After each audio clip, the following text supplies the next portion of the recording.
No Saber Direito desta semana, a gente fala sobre contratos, teoria geral, contratos em espécie, divórcio, pensão, partilha de bens e muito mais. As aulas são com o professor Flávio Grutti. Olá, eu sou o professor Flávio Grutti e agora nós vamos dar início à nossa aula número 4, hoje com um tema muito interessante e muito usual na vida de todos vocês. Alimentos, como requerer os alimentos. De saída, nós temos que ter em mente o seguinte: alimentos não são apenas nutrientes. Alimentos, segundo o artigo 6º da Constituição Federal, tem que ter aquele sentido amplo, que nós chamamos de sentido lato sensu. Portanto, nós temos que incluir nessa conta dos alimentos os nutrientes, a educação, a saúde, o lazer, o vestuário, enfim, tudo que o indivíduo precisa para crescer de maneira saudável. Especificamente, em relação às crianças e aos adolescentes, nós precisamos colocar nessa conta aquilo que é necessário para o seu correto desenvolvimento físico, psíquico, social. Portanto, não adianta quem for demandado para pagar alimentos colocar na conta apenas aqueles nutrientes que, eventualmente, o bebê ou a criança precisa para viver, para ser nutrido. É muito mais do que isso. Bom, fincadas essas premissas iniciais, nós precisamos também analisar como que os alimentos são fixados. E nesse objetivo, nós levamos em consideração um trinômio. Esse trinômio é composto pela necessidade de quem vai receber os alimentos, a possibilidade de quem vai pagar esses alimentos e um terceiro elemento que é a razoabilidade e a proporcionalidade. De forma que o primeiro passo é você estabelecer, se for você que vai pedir alimentos para o seu filho, por exemplo, você fazer uma planilha e nessa planilha inserir todos aqueles custos diretos e indiretos que você gasta com essa criança no dia a dia. Vai colocar os alimentos, vai colocar a educação, a babá, a fralda, vai colocar o vestuário, enfim, tudo que precisa para viver. Num segundo momento, você tem que tentar delinear quanto que aquele que vai pagar os alimentos, ou seja, a possibilidade de quem vai pagá-los, ganha efetivamente. E aí você tem ou a indicação do contra-cheque, ou se essa pessoa não tiver contra-cheque, terá que fazer um demonstrativo da expectativa ou da estimativa desses ganhos. E é claro, nós também temos que levar em consideração a proporcionalidade. Como assim? Se o pai e a mãe oferem rendimentos mensais, ambos terão que contribuir na medida das suas possibilidades. A regra é muito básica. Quem ganha mais, paga mais. Quem ganha menos, paga menos. Não é uma tarefa fácil fechar esse trinômio, fechar essa equação, mas é fundamental para o êxito de qualquer ação na qual sejam requeridos alimentos. Tanto os alimentos dos cônjuges entre si, quanto aqueles alimentos devidos pelos ascendentes aos descendentes. Feito isso, nós também temos que levar em consideração também que os alimentos são considerados cíveis ou civis ou côngruos, como a doutrina chama. São justamente aqueles alimentos em sentido lato, que eu falei no início do nosso encontro. E nós também temos os alimentos chamados naturais. Os alimentos naturais são aqueles estritamente necessários para a sobrevivência. São aqueles referentes ao mínimo existencial. Mas eu repito que aqui no direito brasileiro nós devemos considerar os alimentos em sentido lato. Interessante também que quando a criança deixa esta fase e atinge a adolescência, a jurisprudência e a doutrina já consideram um aumento por presunção de gastos. Normalmente, você vem pagando aquela pensão alimentícia enquanto a criança está com 7, 8, 9, 10, 11 anos. Quando chega aos 12 anos, que juridicamente é o início da adolescência, já existe uma presunção de que esses gastos serão maiores para a mantença daquele que recebe os alimentos. Isso é muito bom que se tenha em voga. Bom, dito isso, outro ponto muito importante, como pagar os alimentos? Olha, os alimentos eles podem ser pagos em pecúnia, dinheiro, podem ser pagos in natura. O que seria in natura? Qualquer benefício que você proporcione diretamente para aquele que recebe alimentos.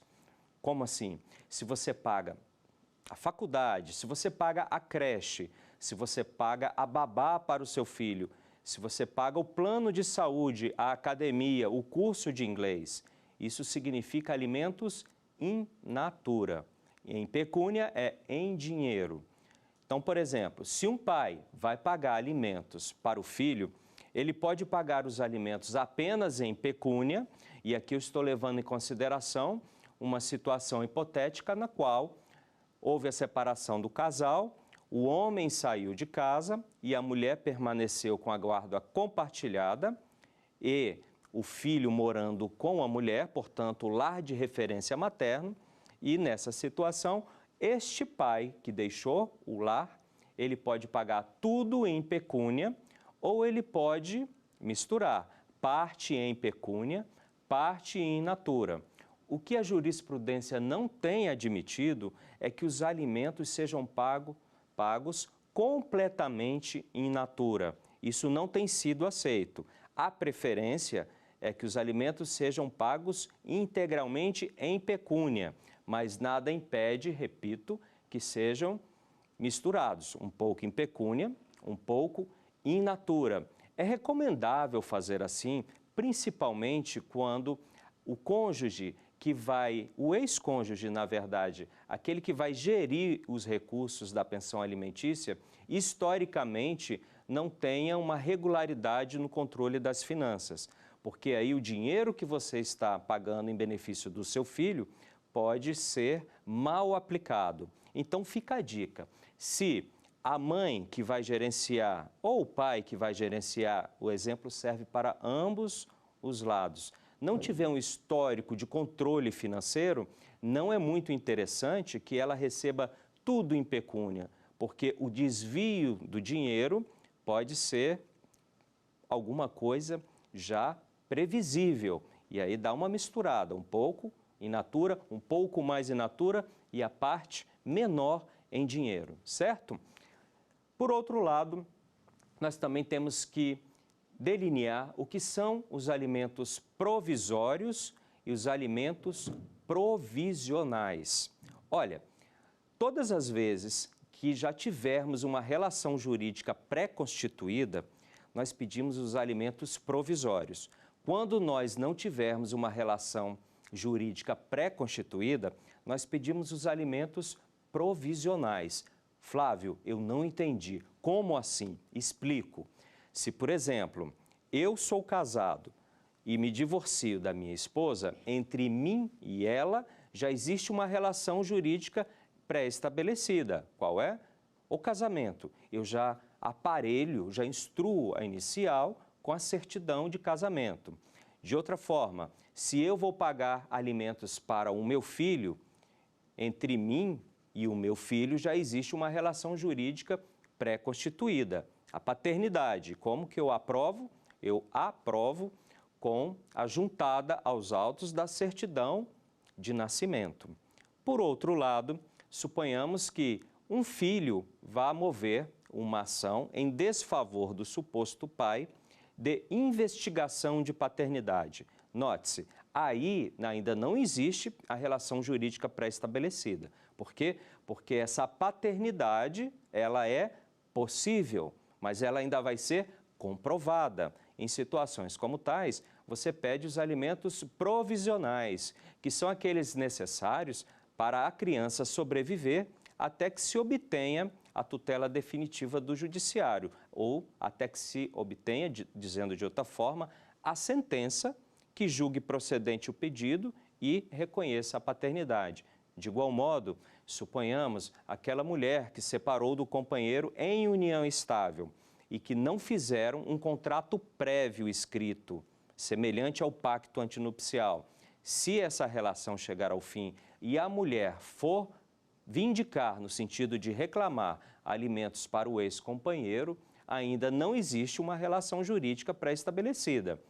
E aí, numa situação como essa, ela pedirá alimentos provisionais, ou seja, aqueles necessários para ela sobreviver até que venha a sentença confirmando ou não a existência daquela união estável.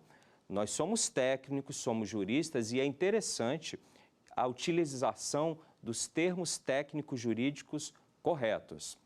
Além disso, nós temos outras classificações. Temos os alimentos definitivos e temos os alimentos temporários. Eu ouço muitas pessoas dizerem que a sentença que fixa alimentos não transita em julgado nunca. Transitar em julgado significa a expiração de prazos para qualquer recurso. Uma sentença transitada em julgado significa que ela não está mais sujeita a recurso, ou seja, ela vai surtir os seus efeitos. Muito bem, uma sentença que fixa alimentos, ela transita em julgado sim. Agora, o direito, o pano de fundo desse direito, ou seja, a percepção de alimentos é que não é imutável ao longo do tempo. Se alguém mereceu uma sentença de fixação de alimentos e vem recebendo esses alimentos há 2, 3, 4 anos, tudo bem. Agora, se as condições de necessidade dessa pessoa forem alteradas ao longo do tempo, essa sentença ela pode ser revista. Não a sentença, melhor esclarecendo, mas o quantum, o valor da pensão alimentícia pode ser revisto. Todas as vezes que tivermos uma alteração daquele trinômio, possibilidade de quem vai pagar, necessidade de quem vai receber e aquela equação da razoabilidade e da proporcionalidade, você pode ingressar em juízo e pedir uma revisional de alimentos. Não que isso configure que aquela sentença anterior não transitou em julgado. Transitou em julgado, mas os alimentos obedecem ao princípio da atualidade. Havendo alteração, nós podemos buscar a revisão dos alimentos. Esses são os alimentos chamados de definitivos. E nós também temos os alimentos temporários. Os alimentos temporários são aqueles devidos entre ex-cônjuges ou entre ex-companheiros em união estável. Hoje existe um posicionamento muito claro, sedimentado, no sentido de que o direito à percepção de alimentos entre ex-cônjuges não é perene, não é definitivo, não é até o fim da vida. É pelo tempo necessário para que o ex-cônjuge ingresse no mercado de trabalho ou reingresse no mercado de trabalho. Hipoteticamente, suponhamos uma situação que a mulher sempre dependeu financeiramente do marido. Quando eles atingiram 40, 45 anos, houve a separação e essa mulher não tem nenhuma capacitação técnica, ou seja, fica muito difícil para ela ingressar no mercado de trabalho. Ainda assim, o juiz vai fixar um tempo por volta de 2 anos, 3 anos, para que ela se capacite e regresse ou ingresse no mercado de trabalho. E mais, suponhamos que essa ex-mulher ou essa ex-companheira seja capacitada do ponto de vista técnico. Ela é uma advogada, ou ela é uma psicóloga, ou ela é uma enfermeira, enfim, não importa. Mas pelas contingências da vida, nos últimos anos, ela dedicava-se integralmente ao lar ou à mantença das crianças. Numa situação como tal, o juiz leva em consideração a capacidade laborativa dela, ou seja, a capacidade para trabalhar e também a idade. Se a idade não tiver muito avançada, se ela ainda tiver no pleno gozo das suas faculdades físicas e mentais, o juiz vai fixar algo em torno de 1 ano a 2 anos. Mas vejam, esses prazos que eu estou falando para vocês, eles não são fixos, imutáveis, eles variam de caso para caso, mas ordinariamente é assim que acontece. Mas algumas pessoas me perguntam, Flávio, tudo bem, os alimentos entre os ex-cônjuges, eles são temporários, até para evitar a profissão ex-mulher ou a profissão ex-marido, né? O exemplo cabe dos dois lados. Numa situação na qual a mulher já tem 60 anos, 65 anos, ou seja, a vida inteira ela foi mantida pelo marido e ela nunca buscou uma capacitação técnica, porque o objetivo dela de vida era ser a boa esposa, era cuidar dos filhos. E eu pergunto para vocês, é justo dar o mesmo tratamento para essa mulher que seria dado para uma outra mulher capacitada aos 35, 40 anos? Claro que não. Em situações como tais, a pensão alimentícia, sim, aí sim, à luz do princípio da dignidade da pessoa humana, à luz do princípio da solidariedade social e familiar. Aliás, esses dois princípios, eles embasam qualquer decisão envolvendo alimentos. Nesses casos, por exceção, a pensão alimentícia, ela é até o fim da vida daquela que vai receber, porque seria uma maldade, uma crueldade, seria induzir a miserabilidade uma mulher que nunca trabalhou tentar ingressar no mercado de trabalho aos 60 a 65 anos. É possível? É possível, mas é improvável. Portanto, a doutrina, a jurisprudência, o Estado tutela situações como tais, certo? Esses são os alimentos temporários. Além disso, nós temos os alimentos compensatórios. Muitas pessoas me perguntam, Flávio, o que são os alimentos compensatórios? Os alimentos compensatórios, eles não constam do Código Civil e também não constam da Lei Especial de Alimentos, a 5478. Os compensatórios decorrem de criação doutrinária e abraçada pela jurisprudência dos nossos tribunais. Os alimentos compensatórios têm um outro viés, eles são de natureza indenizatória. Qual é a diferença disso, Flávio? Eu não entendi. Imagine aquela situação na qual um homem e uma mulher são casados pelo regime de separação absoluta ou convencional. Durante toda a vida marital, este homem foi o produtor de riquezas. Ele que saía para trabalhar, ele que tocava a empresa e a mulher dedicava-se ao lar e às crianças. Quase tudo ou tudo em nome dele. Não havia nada em nome da mulher. Portanto, chegou o momento da separação desse casal. Não havia bens a partilhar. Por quê? Porque o regime era de separação absoluta ou convencional e o homem, espertamente, sempre colocou todos os bens que foram adquiridos nesses 10, 20, 30 anos em seu nome. Chegou uma situação, portanto, que a mulher ficou sem nenhum patrimônio e já com idade avançada. Para isso servem os alimentos compensatórios, repito, de viés indenizatório. O STJ já pacificou o seguinte entendimento: se a mulher não tiver direito à partilha, ou seja, em face à inexistência de bens a partilhar, a mulher ou o homem, conforme o caso, faz jus à percepção destes alimentos compensatórios como uma forma de fazer um reequilíbrio econômico-financeiro na sua vida para manter o seu padrão de vida.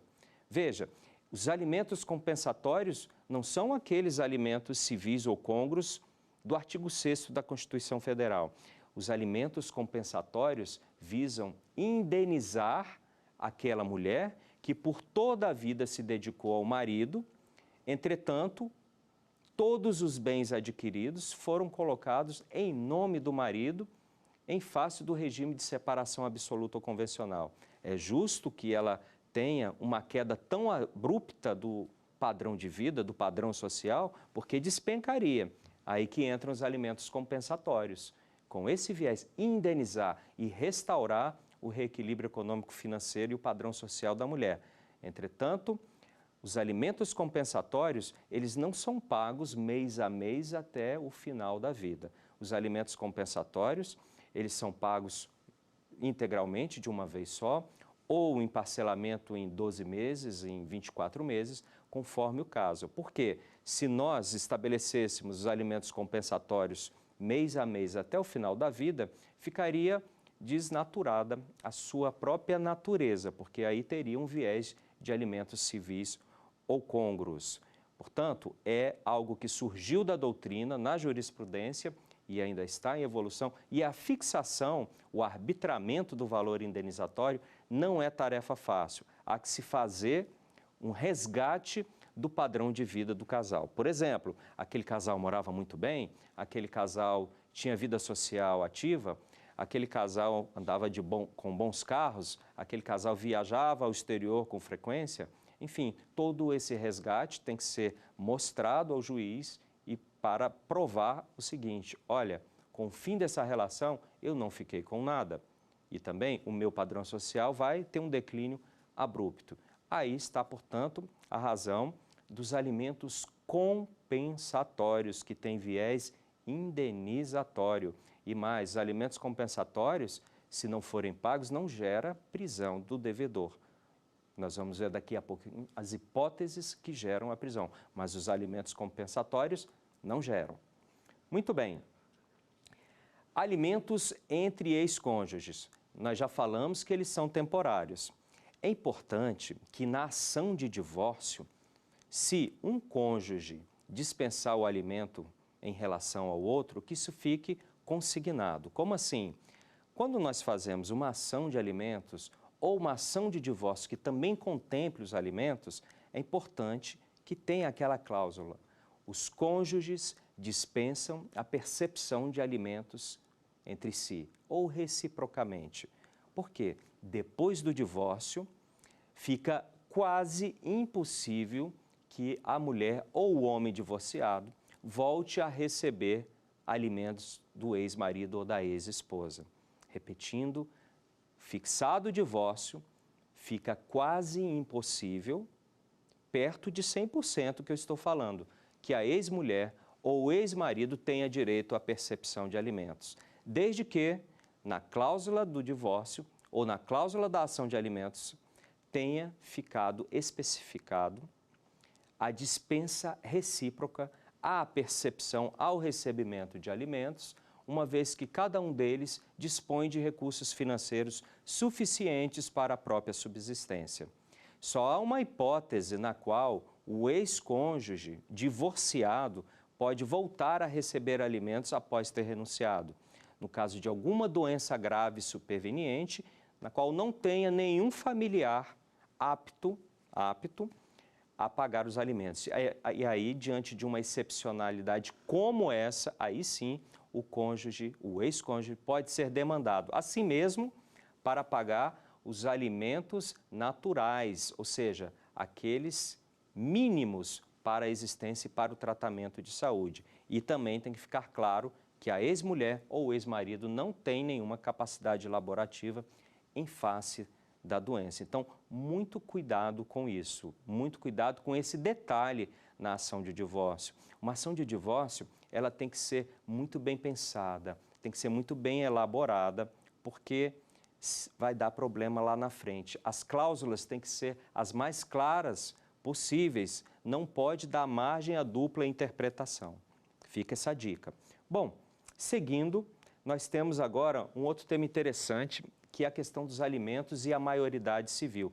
Também uma pergunta muito corriqueira e que, para ilustrar essa situação, eu posso dar o seguinte exemplo. O pai vem pagando alimentos para o filho.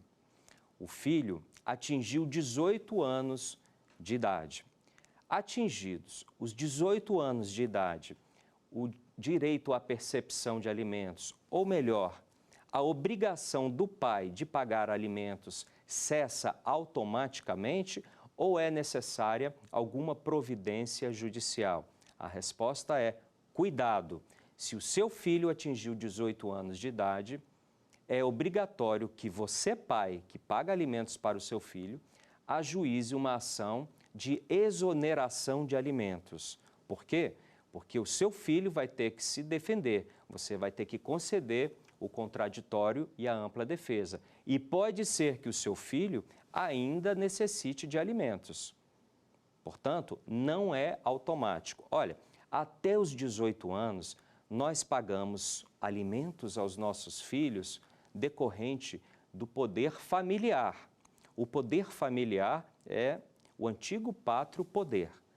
Quando o filho atinge 18 anos, sai de cena o poder familiar, sai de cena o antigo pátrio poder, é a mesma coisa, e entra a obrigação de você pagar alimentos decorrente do princípio da solidariedade familiar e do princípio da dignidade da pessoa humana. Lembra que eu falei isso no início? Então, fiquem atentos, tem que ter uma ação de exoneração de alimentos. E eu também falei que se tiver o contraditório e ampla defesa, que o filho poderá se defender. Mas aí me indagam, mas para que um maior de idade vai precisar de alimentos do pai? É para a vida inteira? É porque aí entra em cena os chamados alimentos universitários. Alimentos universitários são aqueles necessários para o seu filho custear a graduação, para ele se preparar melhor para finalmente, na fase adulta, poder ingressar com dignidade ou com menor dificuldade no mercado de trabalho. A jurisprudência consolidou o entendimento de que esses alimentos são pagos até os 24 anos de idade. Chegou-se à conclusão de que dos 18 aos 24 anos de idade, há tempo suficiente para o filho ingressar numa faculdade e concluir os estudos. Mas nós temos algumas nuances em relação aos ditos alimentos universitários. Vamos supor aquela situação na qual o filho, no primeiro momento, ingressou num curso de pedagogia. Ele ficou por 2 anos. Depois enjoou de pedagogia, foi fazer administração. Ficou mais 2 anos. Depois enjoou de administração e resolveu fazer direito. Ficou mais 2 anos. Depois enjoou do curso de direito e resolveu fazer um curso de história. Ficou mais 2 anos. E aí ele vai procrastinando. Na verdade, numa situação como essa, o filho não quer se preparar para ingressar no mercado de trabalho. O filho, eventualmente, pode estar pretendendo apenas manter indefinidamente a obrigação alimentar. Quando acontecer uma situação como essa, o pai pode ingressar com uma ação de exoneração de alimentos se comprovar que o filho não vem sendo regular no curso que escolheu. Também é possível o pai exonerar-se dos alimentos universitários quando o filho, no curso da faculdade, arrumar um emprego ou arrumar um estágio remunerado que, de alguma forma, permita reduzir o custo da pensão. Os alimentos universitários, eles não são imutáveis, certo? Olha, outro ponto muito importante, os alimentos universitários não são devidos para cursos de pós-graduação, mestrado, doutorado. Eles são devidos para cursos de graduação. Existem precedentes que já aceitam que os alimentos sejam pagos quando o seu filho estiver cursando um curso técnico profissionalizante. Não é a regra, são precedentes que existem. Outro ponto, se o seu filho começou a faltar demais, se o desempenho é pífio, se o desempenho revela total negligência com os estudos, numa situação como tal, o pai pode obter, fica melhor, né? Pode obter o histórico escolar da criança ou do adulto, né? Já deixou de ser criança, e mover uma ação de exoneração de alimentos, se provar esse desempenho insatisfatório, certo? Vamos seguir aqui com outro ponto muito importante, os alimentos avoengos. Gente, esse assunto alimentos, ele é tão vasto, nós precisaríamos de tanto tempo, são tantas nuances. esses alimentos avoengos eles ainda são mal compreendidos. Bom, avoengos vem da relação avô e neto, avós e netos, certo? Os avós têm obrigação de prestar alimentos aos netos? Tem, mas depende, não é assim automático. Depende de um requisito, ou seja, que o pai não tenha condições de pagar alimentos ao filho ou não tenha condições de pagar os alimentos no valor que o filho necessita. Exemplifico, trata-se de um caráter subsidiário e complementar. Imaginemos aquela situação que determinado menor de idade, determinada criança, precise de alimentos no valor de R$2.000. Houve a separação dos genitores, essa criança ficou com a mãe e essa mãe ajuizou uma ação de alimentos em face do genitor, do ex-marido, em benefício do filho e demonstrou naquele critério de capacidade, possibilidade, razoabilidade e proporcionalidade que o filho necessita sim, especificamente no ponto necessidade de R$2.000 mensais.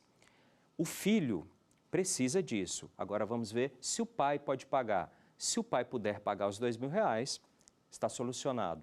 Se o pai não puder pagar nada, ou se o pai puder pagar apenas R$1.000, o que vai acontecer? Essa mãe poderá, numa relação de subsidiariedade e também de caráter complementar, demandar os avós. Se o pai não pode pagar 2, os avós serão demandados para pagar 2. Se o pai só pode pagar 1.000, os avós poderão ser demandados para pagar mais 1.000, até completar os R$2.000 mensais. Esse é o ponto fundamental da relação de avoengos, dos alimentos avoengos, aquela relação direta entre avós e netos. Mas vejam, antes de demandar, antes de acionar os avós, a jurisprudência já consolidou o entendimento de que você tem que esgotar as tentativas com o pai. Dito de outra forma, de repente você sabe que o seu ex-marido não tem recursos, mas você não pode ir diretamente em cima dos avós. Antes você tem que ajuizar uma ação de alimentos em desfavor do seu ex-marido.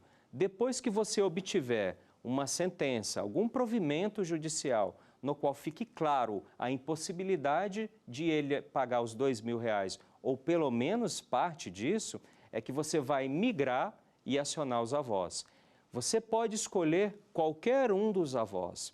Não existe, no caso, uma solidariedade. Se você sabe que seu avô paterno ganha bem e que a avó materna não ganha nada ou ganha mal, você vai em cima de quem? Você vai em cima do avô paterno do seu filho. E você pode deixar de lado a avó materna. O credor representado pela mãe, quem é o credor? O menor. Vai escolher qual dos avós será demandado. E outro ponto que eu acho muito relevante. Vejam, em algumas situações, isso a gente vai vendo no dia a dia da vida como advogado familista e professor. Às vezes, o casal tem um padrão de vida X, um bom padrão de vida, mas que não é mantido nem por ele, pai, nem por ela, mãe, mas pelos avós.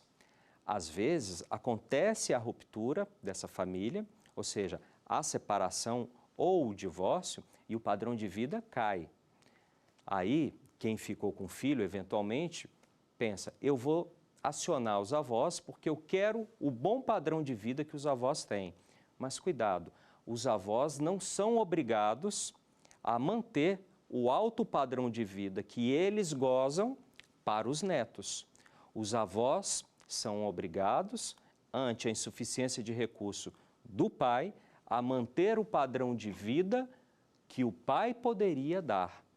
Dito de outra forma, se você vive numa família com um padrão de vida bem alto e que essa família é mantida, na verdade, pelo sogro, pela sogra, cuidado, no fim da relação, o padrão de vida do ex-cônjuge poderá cair, assim como do filho, porque os avós podem ser demandados? Podem, pela relação de avoengos, mas eles são obrigados a manter o padrão de vida que o pai ou a mãe poderiam dar, não o padrão de vida que eles vivem. Então tem que pensar muito bem antes de qualquer medida, certo? Vamos avançar um pouquinho? Bom, e se tudo der errado,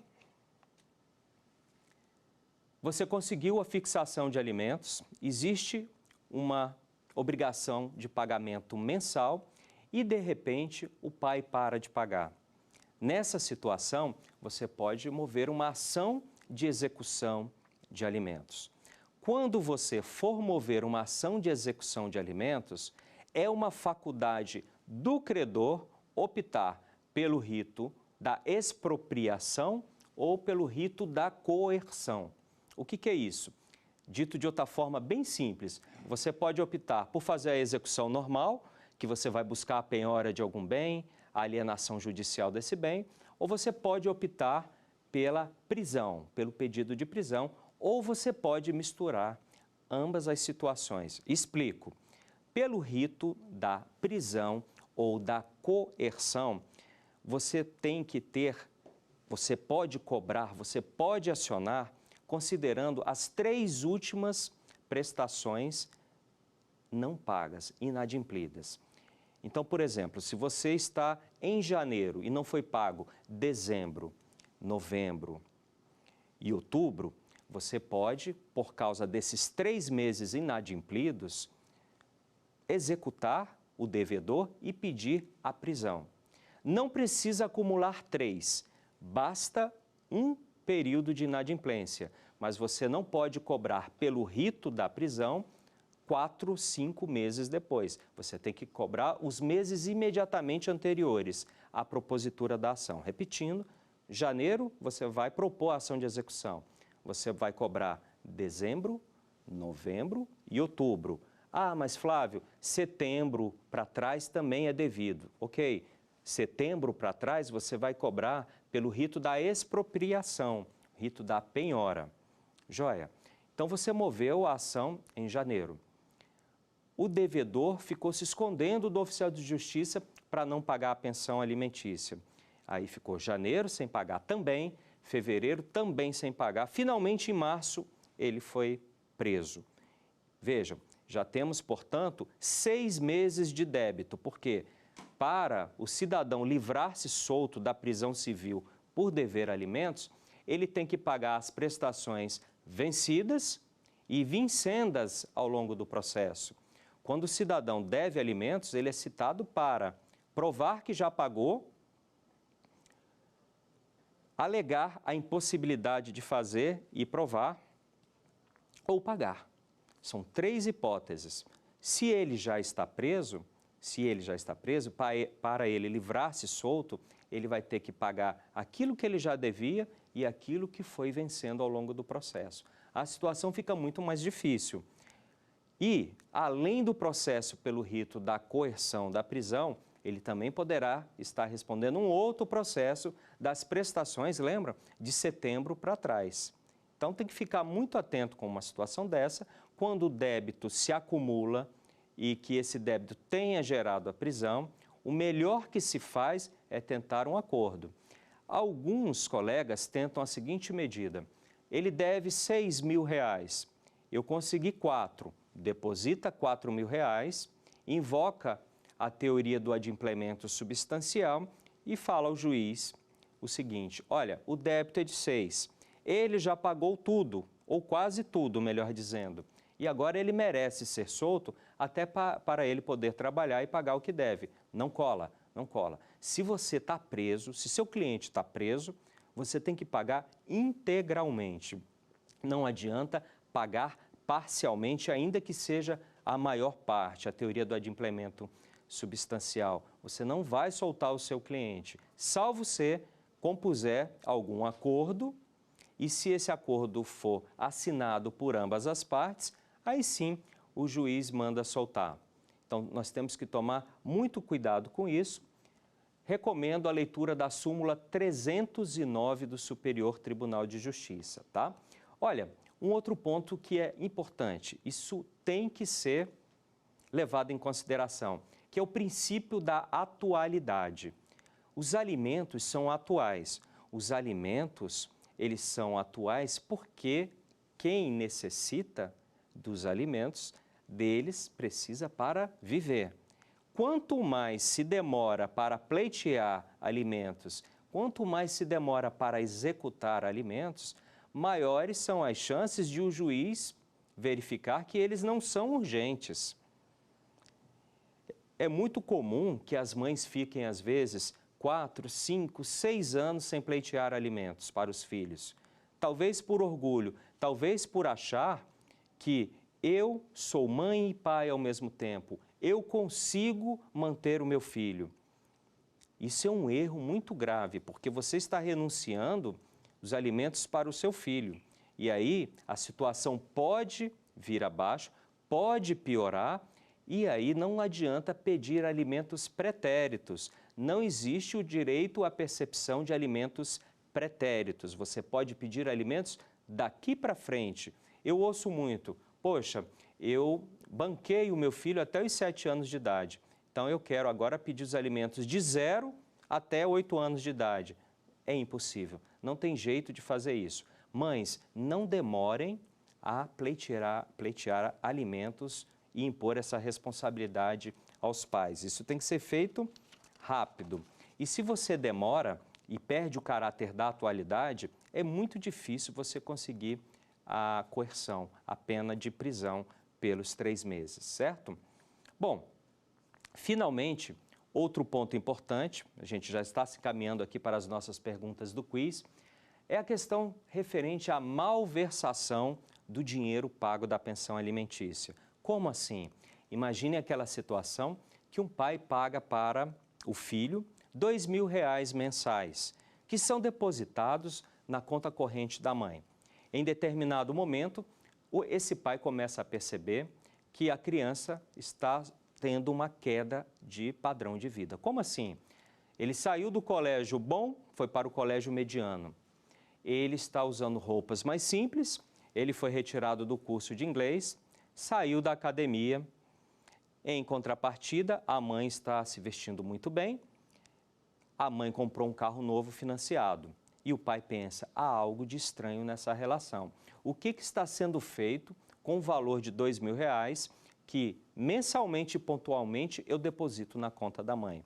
O primeiro pensamento que vem à baila é de exigir a prestação de contas. É a tal da ação de exigir contas, que no CPC anterior chamava-se ação de prestação de contas. É a mesma coisa.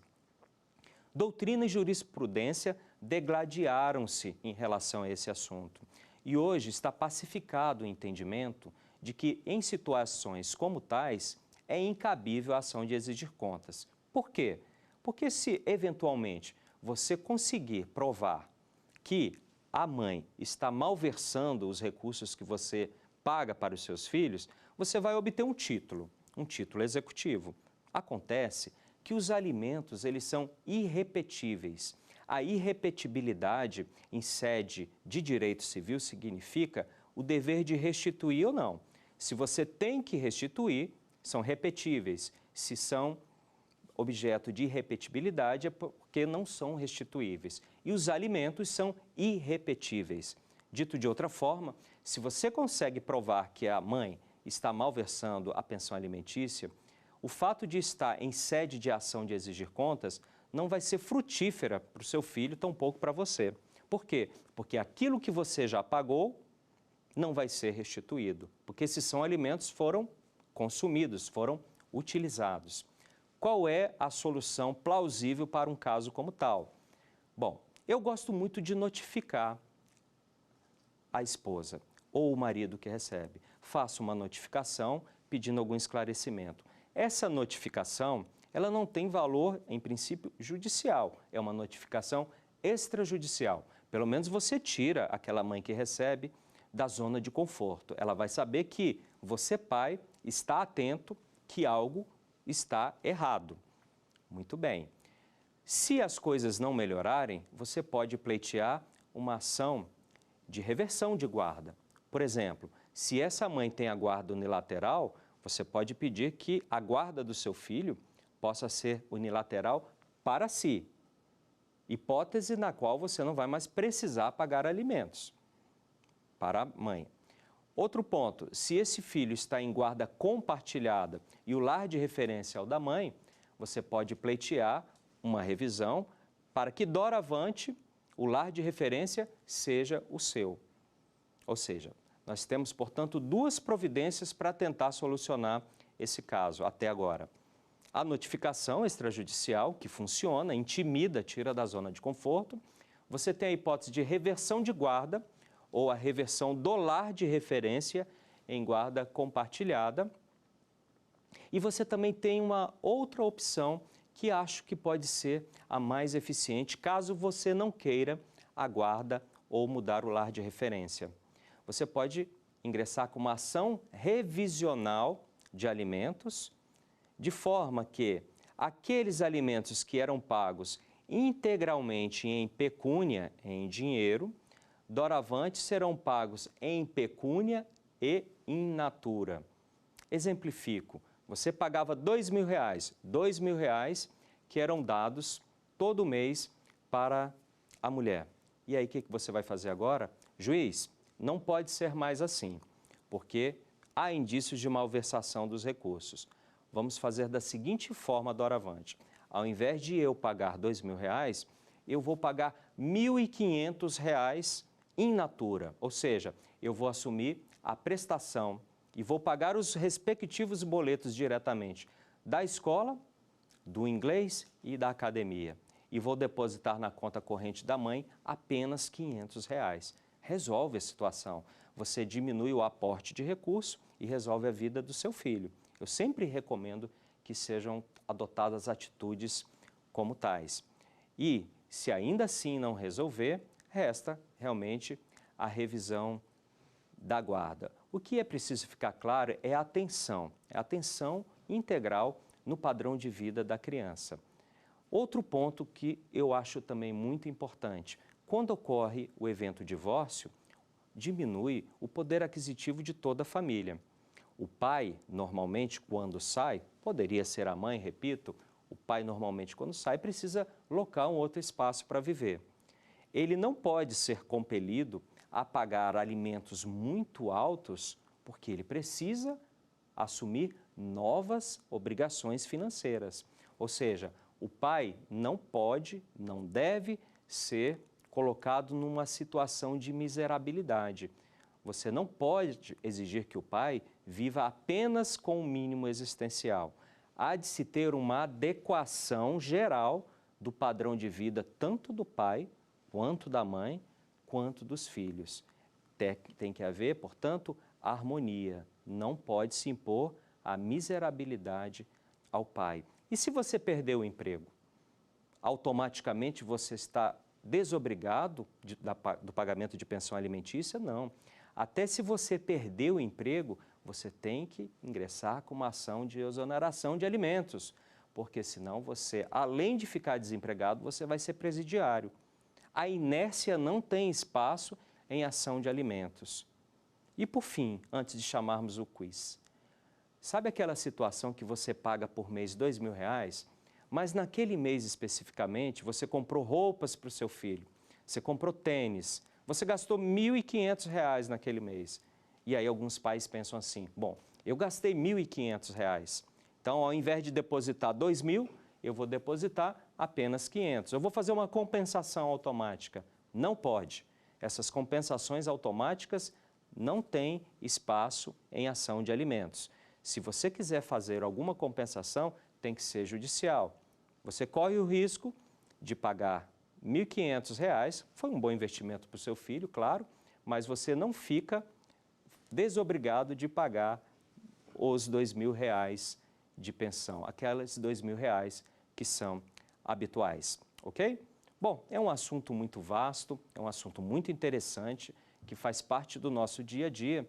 E agora nós vamos passar para as perguntas do quiz.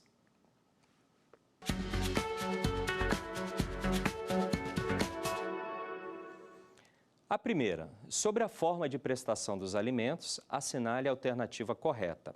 A. Os alimentos não podem ser prestados de modo misto, ou seja, em pecúnia e in natura.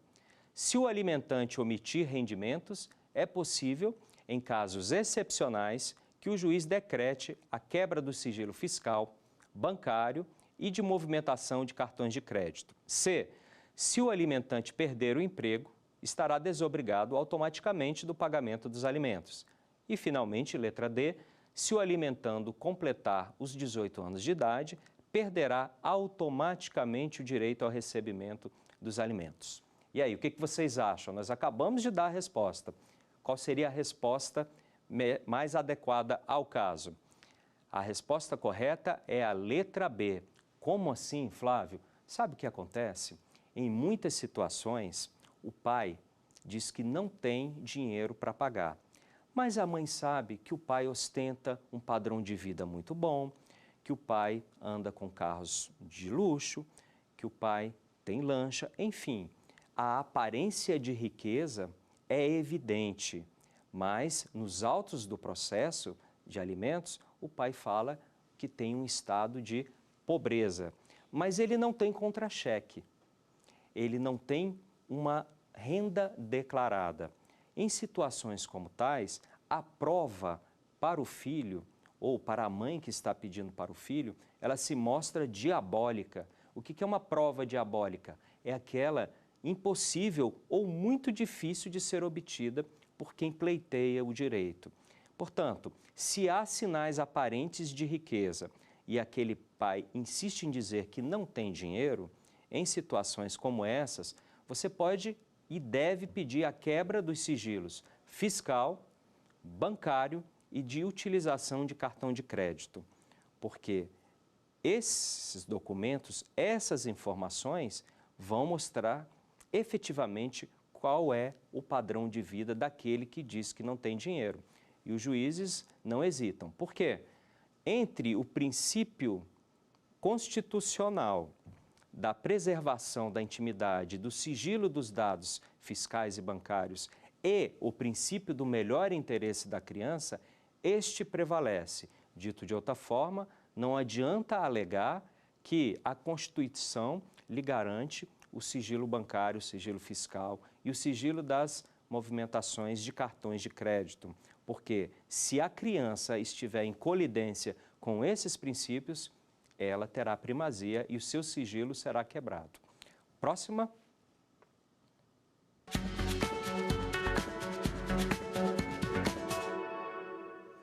Ainda sobre os alimentos, assinale a alternativa correta. É possível que o filho maior de idade receba alimentos do genitor se estiver matriculado em cursos de pós-graduação e frequentando as aulas regularmente? B. É possível que o filho maior de idade receba alimentos do genitor até os 24 anos de idade se estiver matriculado em cursos de graduação e frequentando as aulas regularmente? C. Ainda que o filho maior de idade consiga emprego, o pai continuará obrigado a pagar integralmente os alimentos até que o alimentando atinja os 24 anos de idade? E D. O pai estará desobrigado automaticamente da obrigação alimentar quando o filho completar 24 anos, não se admitindo pequenas prorrogações. Bom, como eu disse, a resposta correta é a letra B. Até os 24 anos de idade, será possível que esse filho receba do pai os alimentos para pagar o seu curso de graduação. Porém, ele tem que estar matriculado regularmente e frequentando as aulas. Abro aqui um parêntese, porque em algumas situações o filho demora um pouquinho mais para concluir. Vamos supor, demorou mais a entrar na faculdade e precisa de 5, 6 meses, além dos 24 anos de idade. Vejam, os 24 anos de idade não constituem um marco delimitado pela lei. É uma construção jurisprudencial e doutrinária, por ser um tempo médio estimado. Então, se o filho passou um pouquinho, alguns meses, pode-se aplicar o princípio da razoabilidade e o pai ser compelido a pagar até o final do curso, ainda que passe um pouquinho dos 24 anos de idade, certo? Bom, e aqui nós encerramos a nossa aula de alimentos e eu convido para a nossa aula número 5, respeitante ao direito patrimonial. Muito obrigado.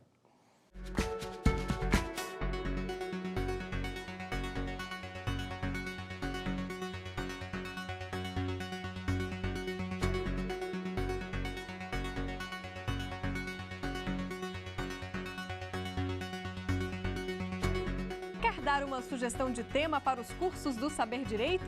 É só mandar um e-mail para a gente, saberdireito@stf.jus.br. Ou então, entre em contato pelo nosso WhatsApp.